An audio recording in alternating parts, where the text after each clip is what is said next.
Hello guys, welcome back to my channel. বাড়িতে ডিমের ঝোল তো আমরা প্রায়ই বানিয়ে থাকি। আজকে আমি চেষ্টা করেছি এই সেম রেসিপিটা একটু অন্যভাবে করার। খুব সহজভাবে ঘরোয়া সব উপকরণ ব্যবহার করে আজকে আমি ডিমের অমলেট মশলা কারি তৈরি করে দেখাবো। এখানে আমি 4 পিস ডিম নিয়েছি। আমি প্রথমেই অমলেটগুলো বানিয়ে নিব। অমলেট বানানোর জন্য এখানে আমি দিয়ে দিব ডিমের মধ্যে পেঁয়াজ কুচি,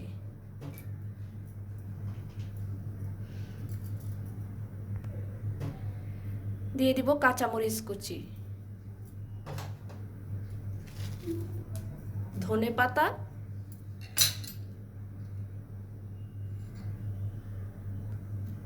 আর স্বাদ মতো লবণ। আমি সবগুলোকে ভালো মতো মিশিয়ে নিব। এবার অমলেটগুলো বানিয়ে নিব। ফ্যানে তেল দিয়ে দিয়েছি, এখন আমি অমলেটগুলো বানিয়ে নিব।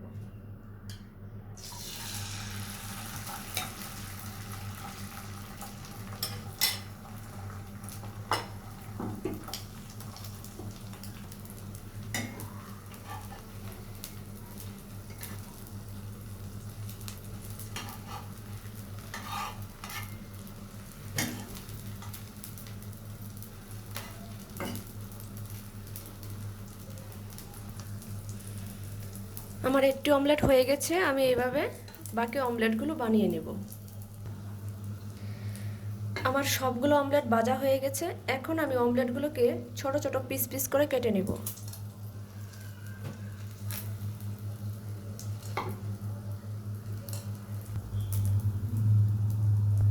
সবগুলো অমলেট পছন্দ মতো পিস করে কেটে নিয়েছি। এবার অমলেটগুলো তুলে নেব। এখন আমি প্যানে আবার একটু তেল দিয়েছি এবং আগে থেকে কেটে রাখা আলুগুলো একটু ফ্রাই করে নেব হলুদ আর লবণ দিয়ে।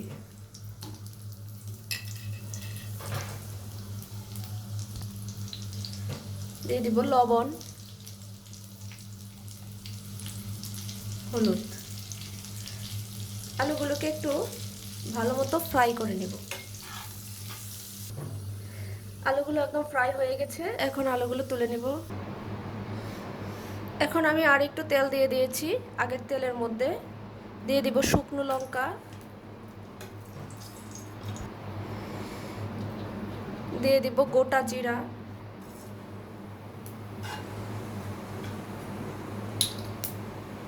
আর 1 কাপ পেঁয়াজ কুচি। পেঁয়াজটাকে একটু হালকা ভেজে নেব। এখন দিয়ে দিব রসুন কুচি। যেহেতু এটা মশলা কারি, তাই এখানে রসুনটা দিয়ে দিতে হবে। যদিও আমরা আদা রসুন বাটা পরে ব্যবহার করব, কিন্তু এখানে ভাজার সময় একটু দিয়ে দিলে ফ্লেভারটা খুব সুন্দর আসে। একটু সুন্দর করে ভেজে নেব। এখন দিয়ে দিব আদা রসুন বাটা। আদা রসুন বাটাটা একটু ভেজে নিতে হবে যেন কাঁচা গন্ধটা দূর হয়।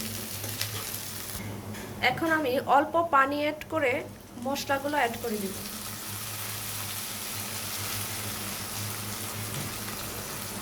দিয়ে দিব মরিচের গুঁড়া, হলুদের গুঁড়া, দিয়ে দিব স্বাদ মতো লবণ। পানিটা অ্যাড করে দিয়েছি যেন মশলাটা পুড়ে না যায়। মশলাটা একটু ভেজে নেব। দেখুন মশলা থেকে কতটা তেল ছেড়ে দিয়েছে। এখন আমি দিয়ে দিব টমেটো বাটা।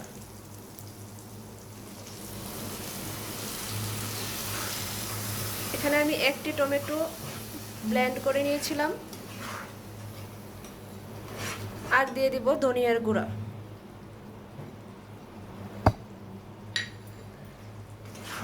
আমি আবার মশলাটাকে কষিয়ে নেব। এখন আমি দিয়ে দিব জিরা বাটা আর গরম মশলা বাটা।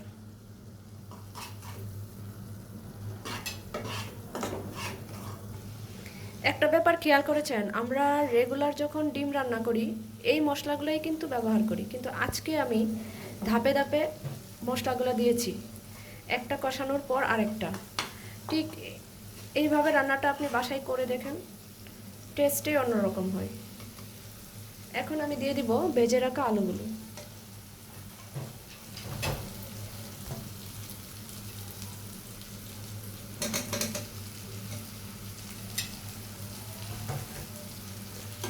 সবগুলোকে মশলার সাথে একটু মিশিয়ে নিব। এখন আমি অ্যাড করে দেব পানি। আপনি যতটুকু ঝোল রাখতে পছন্দ করেন সেই পরিমাণ পানি অ্যাড করবেন।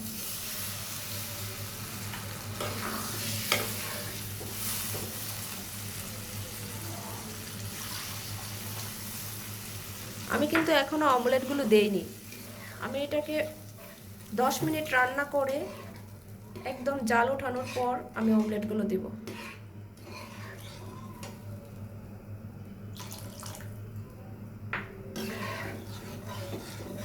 আমি 10 মিনিট ডেকে রান্না করব। ঢাকনা দিয়ে 10 মিনিট রান্না করার পর ফিরে এলাম। এখন আমি দিয়ে দিব আবার জিরা আর গরম মশলা বাটা। আমি আগে অর্ধেকটা দিয়েছিলাম, এখন বাকি অর্ধেকটা মিশিয়ে দিলাম। এখন আমি অমলেটগুলো অ্যাড করে দেব। একে একে আমি সব অমলেট অ্যাড করে দিব। সবগুলো অমলেট দিয়ে দিয়েছি। এখন আমি আর 3 থেকে 4 মিনিট একটু জাল করে নেব। আমার রান্না প্রায় শেষ। জাল করার পর আমি তুলে নেব। আমি কিন্তু অনেকটা ঝোল দিয়েছিলাম, আপনারা দেখেছিলেন অনেকটা ঝোল দেওয়া হয়েছিল। ডিম অমলেটগুলো দেওয়ার পর অনেকটা ঝোল ডিমের মধ্যে ঢুকে যায়, তাই আমি অনেকটা ঝোল দিয়েছিলাম। আমার অমলেট মশলা কারি হয়ে গেছে। এখন আমি বাটিতে নিয়ে পরিবেশন করব।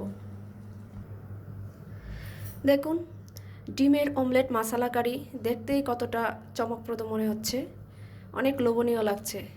রেসিপিটি কেমন হয়েছে কমেন্ট বক্সে জানাবেন। আর রেসিপিটি যদি ভালো লেগে থাকে তাহলে চ্যানেলটিকে সাবস্ক্রাইব করে পাশে থাকা বেল আইকনটি অন করে দিন। আজকে এই পর্যন্তই, ফিরে আসবো নতুন কোনো রেসিপি নিয়ে। সেই পর্যন্ত সবাই ভালো থাকুন, সুস্থ থাকুন। ধন্যবাদ।